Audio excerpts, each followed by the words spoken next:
Hello everyone, welcome back to my channel. Episode की शुरुआत में हम देखते हैं कि संग चुन इस बात से काफी परेशान होता है कि अब वो पैसों का बंदोबस्त कहाँ से करे, 100 मिलियन कहाँ से अरेंज करे। अब इतने में उसकी नजर अपनी वॉच पे पड़ती है जो कि उसकी नहीं होती है बल्कि तायन की होती है। तो उसके माइंड में एक आइडिया आता है। वो जल्दी से ब्रांड की शॉप पे जाता है क्योंकि वो ब्रांडेड वॉच होती है और वहाँ वो शॉप के ऑनर से कहता है कि वो उसे इस वॉच के बदले में पैसे देते, बट वो ऑनर उससे अपनी शॉप से निकालने लग जाता है और कहता है कि यकीनन ये तुमने चोरी की होगी या ये नकली होगी। तो वो कहता है कि ये वॉच 250 मिलियन वॉन की है और ये इतनी महंगी वॉच एक स्कूल बॉय कैसे पहन सकता है। अब यहाँ पर वो उसे समझाने लग जाता है कि ऑथेंटिक है, आप एक दफा चेक तो करें। फिर वो बहुत गुस्सा करने लगता है और पुलिस को कॉल लगाने लगता है, बट यहाँ पर सॉन्गचुन उसकी बहुत ज्यादा मिन्नतें करने लग जाता है कि ऐसा ना करो। फिर वो अपनी मजबूरी बताता है कि उसका फादर की बहुत ज्यादा तबीयत खराब है जिसकी वजह से उसे ये मजबूरी है, उसे पैसों की बहुत ज्यादा जरूरत है। सीन शिफ्ट होता है और हमें यहाँ रियलिटी दिखाई जाती है। तायन का अंकल उसकी ऑथेंटिक वॉचेस को लेकर उसकी जगह फेक वॉचेस को रख दिया करता था और यहाँ पर वो हंस रहा होता है ये सोच के कि तायन को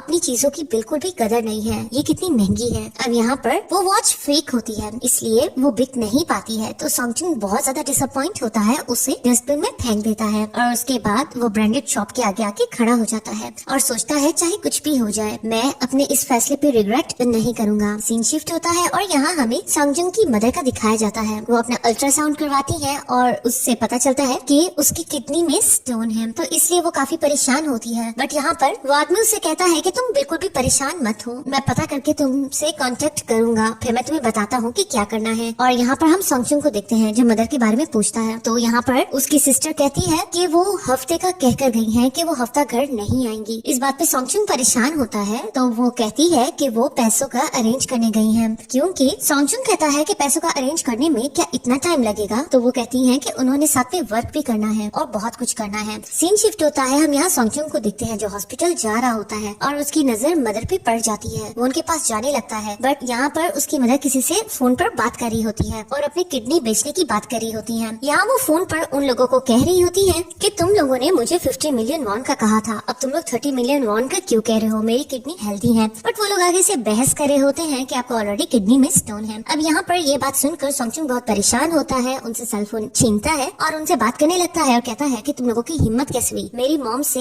इस बारे में बात करने की, आज के बाद तुम लोग मेरी मॉम को कॉल नहीं करोगे। और उसके बाद उसकी मॉम जल्दी से सेल फोन छीन लेती है। तो वो अपनी मॉम से पूछने लग जाता है आप ये क्या करने जा रही थी, आप अपनी किडनी सेल करने जा रही थी। तो यहाँ पे वो परेशान हो जाती है, तो फिर वो उसे डांटने लग जाता है कि आप ऐसा कैसे कर सकती हैं। वो कहती है इसके अलावा और कोई भी ऑप्शन नहीं है, मुझे कुछ समझ नहीं आ रहा है कि क्या करना चाहिए। इस बात पे सॉन्गजुन बहुत परेशान होता है और कहता है चाहे कुछ भी हो जाए आपको ये सब नहीं करना चाहिए था, आपको वेट करना चाहिए, मैं खुद कहीं से पैसों का अरेंज करता हूँ। और वो भागता हुए वहाँ से चला जाता है। उसकी मॉम उसे आवाजें देती रह जाती है बट वो नहीं सुनता है, उसकी मॉम बहुत परेशान होती है। इसके बाद सीन शिफ्ट होता है, हमें तायन के फादर का दिखाया जाता है जो मीटिंग रूम से बाहर आ रहे होते हैं। तो सामने वो देखते हैं कि सॉन्गजुन कंपनी में अंदर आने के लिए गार्ड से बहस कर रहा होता है और लड़ रहा होता है। तो अब उसका फादर उसे आने की परमिशन दे देता है। सीन शिफ्ट होता है और हमें यहाँ जूही का दिखाया जाता है जो अपने फादर के पास आती है और उन्हें काफी मस्के वगैरह लगा रही होती है। एक्चुअल में उसने सोचा होता है कि वो सॉन्गजुन की हेल्प करेगी, तो इसलिए वो अपने फादर से 100 मिलियन वॉन मांगती है। और यहाँ पे दोबारा सीन शिफ्ट होता है और तायन का फादर सॉन्गजुन से पूछता है कि तुम्हें मुझसे क्या काम है। तो वो स्ट्रेट फॉरवर्ड कहता है कि उसे 100 मिलियन वॉन चाहिए। तो जिस बात पे वो कहता है मैं तुम्हें 100 मिलियन वॉन क्यों दूं। तो वो कहता है आप मुझे उधार दे दें। तो वो कहता है कि लेकिन मैं तुम्हें क्यों उधार दूं, ऐसी क्या वजह है। जिस बात पे वो कहता है कि आपकी वजह से मेरे फादर की ये हालत हुई है क्योंकि वो आपकी कंपनी के लिए काम कर रहे थे। तो इस बात पे वो कहता है कि वो मेरी कंपनी के लिए डायरेक्ट काम नहीं कर रहे थे, मैंने जिस डिमोलेशन कंपनी को हायर किया था वो उसमें काम कर रहे थे, तो मेरा उससे कोई लेना देना नहीं है। अगर तुम्हारे फादर को कोई भी प्रॉब्लम होती है या नुकसान होता है तो वो कंपनी उसकी जिम्मेदार है, मैं नहीं हूँ। लेकिन फिर भी मैं तुम्हारे फादर का ट्रीटमेंट करवा रहा हूँ। इस बात पे सॉन्गजुन को बहुत गुस्सा आता है और वो उसके फादर को सुनाने लग जाता है कि आप जैसे बिग कंपनीज छोटी कंपनीज को हायर कर लेते हैं ताकि कल को ऐसे वैसा कोई स्कैंडल बने तो आप लोगों का उसमें नाम भी ना आए, लेकिन इस तरह लोगों की सेफ्टी का क्या। फिर वो उसे कहता है कि ठीक है आपसे बात करना तो फजूल ही है, आपने मुझे पैसे तो नहीं देने हैं। वो ये कह के आगे जाने लगता है बट उसे रोकता है और कहता है कि ठीक है मैं तुम्हें 100 मिलियन वॉन देता हूँ, लेकिन मुझे ये बताओ कि उसकी जमानत क्या है, तुम मुझे कोई जमानत दो कि तुम मुझे वो पैसे वापस करोगे। इस बात पे वो कहता है कि ठीक है मेरे पास और कोई जमानत तो नहीं है, मैं खुद एक जमानत बन जाता हूँ, मैं अपनी जिंदगी को एक जमानत रखवा देता हूँ। यहाँ पर वो हंसता है और खूब सारा हंसता है और उसे कहता है कि काश तुम मेरे बेटे होते, मेरे बेटे में भी काश इस तरह के गट्स होते,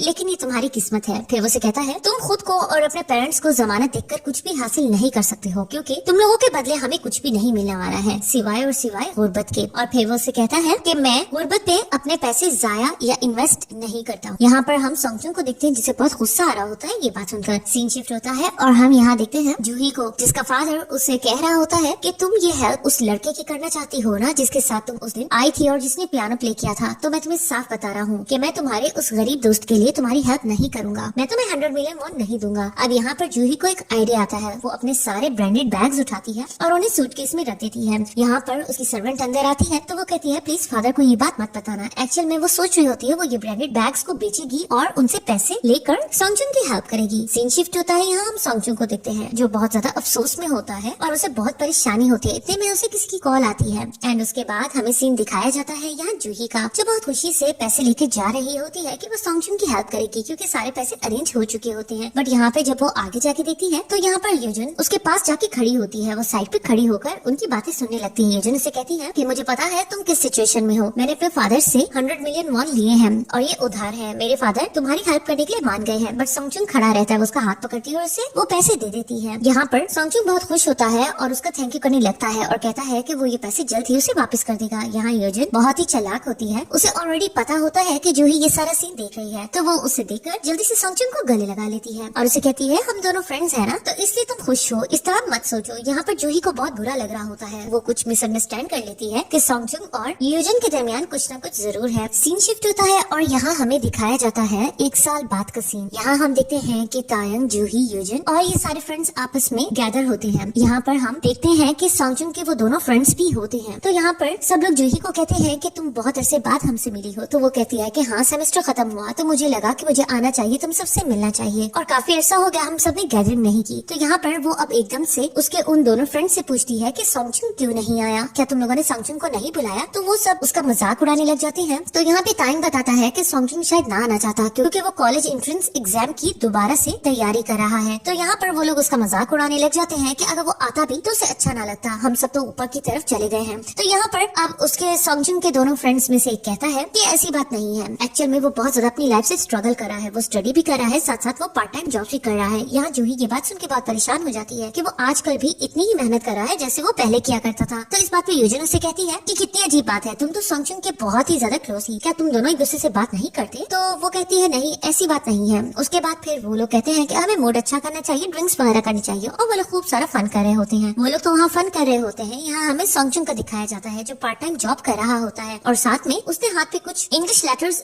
भी राइट किए होते हैं जिनकी स्पेलिंग्स को वो याद वगैरह कर रहा होता है। तो उसे ऑनर डांट रहा होता है कि तुम अपने जॉब पर ध्यान दो। और उसके बाद हम देखते हैं कि उसे मैसेज रिसीव होता है यूजन का। यूजन से कहती है कि मुझे आकर पिक कर जाना। अब उसके बाद ये लोग सब फ्री होकर बाहर निकलते हैं तो सामने से सोंगचुंग आता है। जूही उसे देखकर हैरान हो जाती है और उसे पूछती है कि मैं समझी तुम नहीं आओगे, तुम कैसे हो? तो यहाँ पे सोंगचुंग उसे देखने लग जाता है। ये लोग 1 साल बाद एक दूसरे को देख रहे हैं। जूही उसे पूछती है कि तुम आजकल क्या कर रहे हो? ये सीन देखकर यूजन से बर्दाश्त नहीं होता है, वो जल्दी से आगे बढ़ती है और सोंगचुंग का हाथ पकड़ती है और कहती है कि मैंने उसे बुलाया है। तायंग भी हैरान होता है और उसे पूछता है तुम दोनों ऐसे कैसे खड़े हो? तो वो कहने लगती है कि क्योंकि हम दोनों सेम। लेकिन यहाँ पे सोंगचुंग टोकता है और कहता है कि हम दोनों एक ही नेबरहुड में रहते हैं, तो इसने मुझे बुलवाया था क्योंकि मैं पिछले साल ही इसके घर के करीब चला गया था। यहाँ पे सोंगचुंग के फ्रेंड्स भी उसे कहने लगते हैं तुमने हमें क्यों नहीं ये बात बताई? और उसके बाद अब यूजन उसे लेकर वहाँ से चली जाती है। उन दोनों को इतना क्लोज देखकर जूही को तो बिल्कुल अच्छा नहीं लग रहा होता है। वो भी अपने फ्रेंड्स को बाय करके आगे तरफ चली जाती है। तायंग उसे देख रहा होता है। अब यहाँ पर जूही जाते हुए सोच रही होती है कि शायद वो दोनों एक दूसरे में इंटरेस्ट लेते हैं। उसके बाद इतने में हम देखते हैं कि तायंग उसके पास आता है और अपनी अम्ब्रेला खोल लेता है। वो उसे देखकर हैरान होती है तो वो उसे कहता है कि आज बारिश होने वाली है। तो वो कहती है मैं अच्छे से जानती हूँ बारिश नहीं होने वाली है, सब लोग देख रहे हैं, हमारा मजाक उड़ाएंगे। तो इस बात पे वो उसे हंस के कहता है तुम खूबसूरत हो इसलिए सब तुम्हें देख रहे हैं। और उसके बाद वो उसे शोल्डर से अपने करीब कर लेता है और कहता है कि तुम्हें पता है ना कि इस साल के आखिर में हम दोनों की एंगेजमेंट होने जा रही है। इस बात पर जूही उसे शॉक होकर देखने लग जाती है। सीन शिफ्ट होता है और हम यहाँ देखते हैं यूजन को जो सोंगचुंग से पूछ रही होती है कि तुम सबसे ये बात क्यों छुपा रहे हो कि हम लोग इकट्ठे रहना, तुमने ये बात अभी तक किसी को नहीं बताई है, ये कितनी अजीब बात है। बट सोंगचुंग उससे इस बारे में कोई बात नहीं करता है। अब वो अपने घर का डोरबेल बजाती है तो सामने से सोंगचुंग की बहन ली सोंग आती है। तो यहाँ पर वो कहती है मैं हेयर डाई कर रही तो इसलिए मुझे थोड़ी देर हो गई। अब यहाँ हमें अंदर का सीन दिखाया जाता है। यहाँ पर यूजन का फादर बैठा होता है और उसकी खिदमत के लिए यहाँ पर सोंगचुंग की मदर उसके आगे टेबल सजा रही होती है। सोंगचुंग आता है और कहता है मैं वापस आ गया। तो यहाँ पर उसका फादर उसे वेलकम करने लगता है। तो इस बात से यूजिन के फादर को बहुत गुस्सा आता है। वो उसे कहता है अच्छी तरह से कचरे को बैग में डालो, क्योंकि ये बैग आजकल बहुत ज्यादा महंगे आ रहे हैं। इतने में हम देखते हैं कि वो उसकी मॉम को कहने लग जाता है कि तुम इतनी अच्छी हो, तुमने इस नकारा शख्स से शादी क्यों कर ली। और यहाँ पर वो सोंगजुन की बहन से भी खिदमत करवा रहा होता है, वो उसकी हेयर डाई कर रही होती है। सोंगजुन को ये बिल्कुल भी अच्छा नहीं लग रहा होता है। और इतने में हम देखते हैं कि उसकी डॉटर आती है, तो वो सोंगजुन की मदर को कहता है कि तुम्हें नहीं पता मेरी बेटी आई है, उसके लिए कुछ पीने के लिए लेकर आओ। यहाँ पर हम देखते हैं सोंगजुन को काफी गुस्सा आ रहा होता है। यूजिन ये सिचुएशन देख लेती है, तो वो कहती है मैंने कुछ भी नहीं पीना है। फिर वो अपने फादर को कहती है मैंने आपसे बहुत जरूरी बात करनी है। अब उसका फादर उठ के उसके पीछे पीछे जाता है, तो यहाँ पर लीसुंग बहुत ज्यादा गुस्सा करने लग जाती है कि हम इसके गुलाम हैं, काश हम इससे कर्जा ही ना लेते, हमें इससे ज्यादा करना पड़ रहा है। सोंगजुन यहाँ बहुत परेशान होता है। उसके बाद हम देखते हैं कि यहाँ पर अंदर आकर यूजिन अपने फादर को डांट रही होती है कि मैंने आपको कितनी दफा कहा है कि आप सोंगजुन के सामने उसकी फैमिली से इस तरह बिहेव मत किया करें। उसका फादर कहता है कि मैंने उसे 100 मिलियन वॉन उधार दिए हैं और मैं उसे अपने घर भी रहने दे रहा हूँ, तो इस हिसाब से तो मैं उसे कुछ भी नहीं करवा रहा हूँ। और मैंने उन्हें घर में रहने की इजाजत इसीलिए दी थी क्योंकि तुमने कहा था कि तुम तायंग से अपना रिलेशन बना लोगी। तो वो कहती है यही बात तो मैं आपको समझा रही हूँ कि अगर आप चाहते हैं कि मैं तायंग से रिलेशनशिप बनाऊं और मेरा रिलेशन उससे अच्छा रहे, तो आपको सोंगजुन के साथ अच्छा रहना पड़ेगा और उसकी फैमिली के साथ अच्छा बिहेव करना पड़ेगा। और उसके बाद वो ये कह के वहाँ से चली जाती है। और इतने में हम देखते हैं कि सोंगजुन की मदर आती है किचन में, तो वो उसे गौर से देख रहा होता है। साफ नजर आ रहा होता है उसकी नीयत अच्छी नहीं है। सीन शिफ्ट होता है और यहाँ हम सोंगजुन को देखते हैं जो अपने मनी काउंट कर रहा होता है, क्योंकि उसने एंट्रेंस एग्जाम के लिए फीस देनी होती है।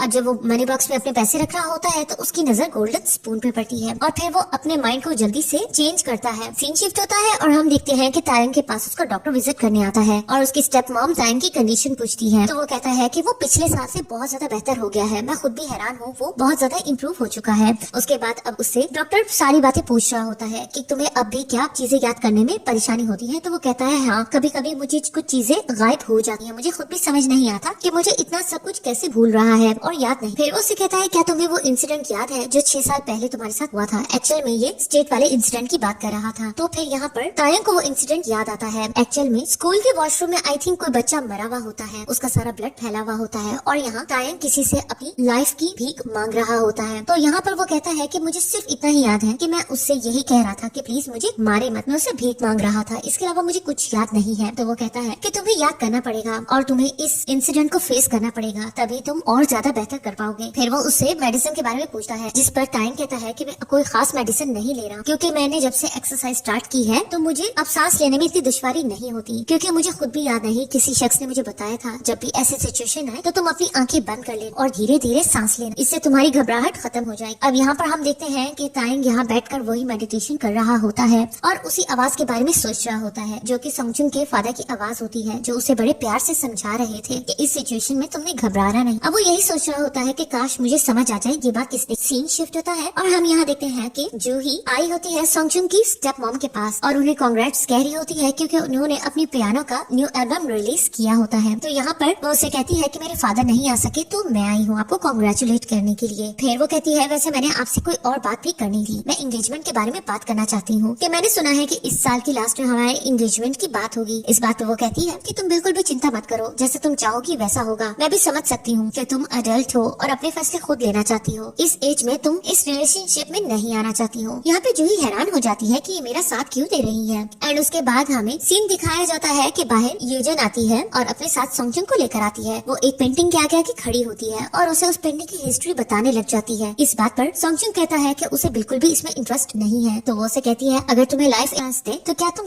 टाइम वाली लाइफ चुनोगी, ये सब कुछ तुम्हारा हो जाएगा। तो वो कहता है कि तुम ऐसे सवालात क्यों कर रही हो। इतने में हम देखते हैं कि बाहर टाइम की स्टेप मॉम आ जाती है, साथ में उसकी जूही भी होती है। तो यहाँ पर वो उसे कहती है कि मैं आपको प्यारा एल्बम रिलीज करने पे कांग्रेट्स कहने आई हूँ। तो फिर यहाँ पर जूही अब सोंगजुन को देख रही होती है। इतने में टाइम की स्टेप मॉम कहती है कि चलो फिर अंदर चलना चाहिए, ड्रिंक करना चाहिए, लेकिन फिर वो सोंगजुन को देखने लग जाती है। उसका मन नहीं होता है कि सोंगजुन अंदर आए। सोंगजुन ये सिचुएशन समझ जाता है, वो सामान वहीं रख के कहता है कि मैं बाहर जा रहा हूँ। जूही को ये चीज अच्छी नहीं लगती है। सोंगजुन जाके बाहर खड़ा होता है और इतने में वो देखता है सामने से तायंग आ रहा होता है। एंड उसके बाद सीन शिफ्ट होता है और हम यहाँ देखते हैं कि तायंग की मॉम खुश हो रही होती है कि मैं बहुत अरसे बाद तुम लोगों से मिली हूँ। फिर वो यूजिन को कहती है कि वैसे एक बात कहूँ, तुम जिस लड़के के साथ आई हो वो तुम्हें सूट नहीं करता है। तो वो उसे कहती है आप गलत समझ रही हो, उसे तो मैंने अपने सर्वेंट के तौर पे रखा हुआ है जो मेरी चीजों को कैरी वगैरह करता है। उसकी ये बात सुन के जूही तो उसे शॉक्ड होकर देखने लग जाती है। अब यहाँ पर उसकी मॉम हंसने लग जाती है और कहती है कि मैं तुम लोगों के खाने का बंदोबस्त करती हूँ, आज तुम लोग डिनर यहाँ ही करके जाना। फिर वो उठ के जाती है। तो उसके जाने के बाद यहाँ पर हम देखते हैं कि जूही उसे कहती कहती है कि यूजिन प्लीज तुम संगजुन के बारे में इस तरह की बातें मत किया करो, हम सब फ्रेंड्स हैं। अब इस बात पे यूजिन कहती है अगर मैंने उसे ऐसा कह भी दिया तो इसमें क्या है, तुम्हें इतनी प्रॉब्लम क्यों हो रही है। वो उसे कहती है मुझे प्रॉब्लम नहीं हो रही, मुझे अच्छे से पता है वो ये सब कुछ क्यों कर रहा है, क्योंकि तुमने उसे 100 मिलियन वॉन उधार दिए हैं। यूजिन तुम बहुत चेंज हो गई हो, तुम पहले बहुत अच्छी थी, तुम लोगों से बहुत रिस्पेक्ट वे में बात किया करती थी जब हम बहुत ज्यादा छोटे हुआ करते थे। तुम्हें याद है ना तुम नारा को भी कितने अच्छे से ट्रीट किया करती थी। इस बात पे वो कहती है कि तुम्हें कुछ भी पता नहीं है और मैं तुम्हें एक सच बात बताना चाहती हूँ। संगजुन ने तुमसे झूठ बोला था, वो मेरे नेबरहुड में नहीं रहता है बल्कि वो नारा के घर में ही रहता है, वो मेरे साथ ही रहता है। इस बात पे जूही हैरान हो जाती है। वो उसे कहती है कि तुम्हें उसने ये बात नहीं बताई ना, क्योंकि ये सारी गेम ही पैसे की है। जूही तुम्हें जाग जाना चाहिए, संगजुन वो नहीं है जिसे तुम समझ रही हो। संगजुन पैसों की खातिर कुछ भी कर सकता है, वो एक शेम है, वो एक बुरा इंसान है, वो पैसों की खातिर कुछ भी कर सकता है। इस बात पर और हम देखते हैं कि यहाँ पर ये सारी बातें करता देख संगजुन और तायंग सुन रहे होते हैं। संगजुन आगे बढ़ता है और कहता है कि वो सच कह रही है, मैं यूजिन के घर ही रह रहा हूँ और वाकई मैं बहुत शेमफुल इंसान। इस बात पे जूही उसे रोकने लगती है बट वो बोलता रहता है। वो कहता है ये सच है कि मैंने तुमसे झूठ बोला था, मैं तुम्हें ये बताने में बहुत शर्मिंदगी महसूस कर रहा था और ये झूठ मैंने इसलिए बोला क्योंकि मैं तुम्हें पसंद करता हूँ, मैं नहीं चाहता तुम मेरे बारे में बहुत बुरा सोचो। यहाँ पे हम देखते हैं जूही की आंखों में आंसू होते हैं। संगजुन उसे सॉरी करके वहाँ से चला जाता है।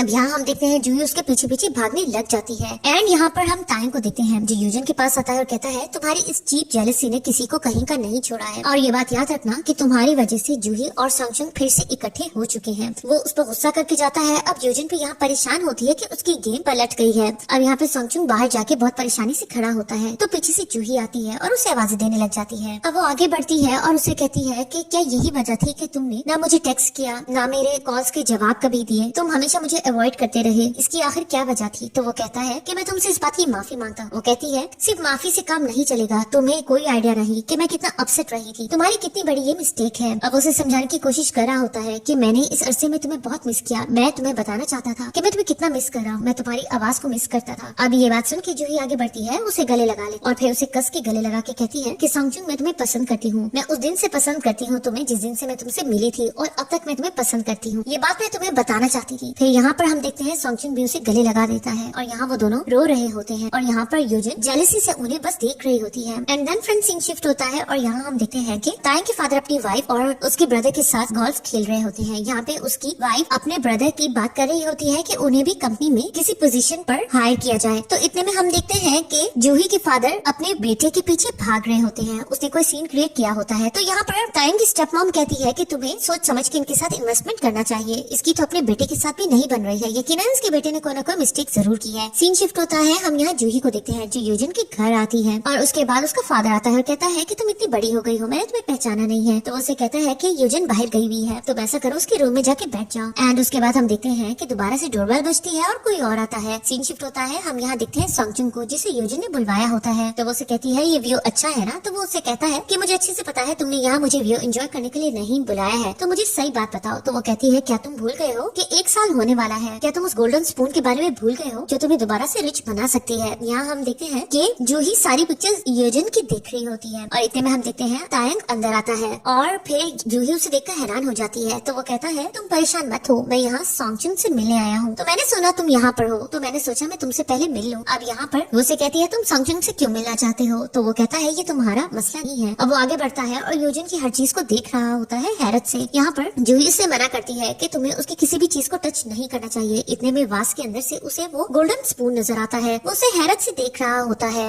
अब इस बात पर संगजुन उसे हैरत से देखता है और कहता है कि अगर तुम ये समझ रही हो कि मुझे नहीं पता तो मैं तुम्हें बता दूं, मैं अच्छे से जानता हूँ तुमने गोल्डन स्पून यूज किया है और मैं ये भी जानता हूँ तो मेरी और तायंग की वीडियोस वगैरह सेंड की थी। तो वो कहती है हाँ वो वीडियो मैंने अपने फादर के बर्नर फोन से सेंड की थी। फिर वो उसे कहती है मुझसे ज्यादा कोई अच्छे से नहीं जानता होगा, तुम तायंग की लाइफ की तरह लाइफ चाहते हो और मैं जानती हूँ कि तुम अंदर से चाहते हो कि तायंग की जगह तुम उस घर में रहो। मुझे समझ नहीं आ रहा तुम वापस अपने पेरेंट्स के पास क्यों गए, फिर भी एक और चांस मिलने वाला है, तुम उसे यूज कर सकते हो, क्या तुम दोबारा तायंग बनकर नहीं रहना चाहोगे। संगजुन उसे गौर से देख रहा होता है और कहता है कि नहीं मैं दोबारा ऐसा कुछ नहीं करूंगा, मैं अपने मॉम डैड और सिस्टर और जूही के साथ अपनी संगजुन वाली लाइफ ही चाहता हूँ जो कि मेरा नेम है, मेरी फैमिली है, मैं अपने नाम के साथ ही ठीक हूँ और मैं जूही को पसंद करता हूँ। वो हंसने लग जाती है कि तुम्हें कौन स्टॉप कर रहा है, वैसे ही तुम पर है कि तुम क्या डिसाइड करते हो। फिर वो कहती है कि ठीक है, फिर वो उसका स्पून निकालती है और कहती है अब तुम्हें इस गोल्डन स्पून की कोई भी जरूरत नहीं रही है ना। फिर वो उसे रिवर में फेंक देती है। इस बात पे संगजुन को गुस्सा आता है, वो आगे बढ़ने लगता है और कहता है कि ये तुमने क्या किया है, है। उसे बहुत दुख नजर आ रहा होता है। उसे पकड़ के कहता है कि तुम्हारे साथ आखिर मसला क्या है। वो उसे देख के मुस्कुरा रही होती है और उसके बाद हम टाइम को देखते हैं जो उसी स्पून को बस देखे ही जा रहा होता है। एंड उसके बाद इस सीन पर हमारी एपिसोड खत्म हो जाती है। तो गाइस, अगर आप लोगों को ये ड्रामा पसंद आया है तो प्लीज मेरे चैनल को सब्सक्राइब कर दे और मुझे इस तरह सपोर्ट करें। Thank you so much.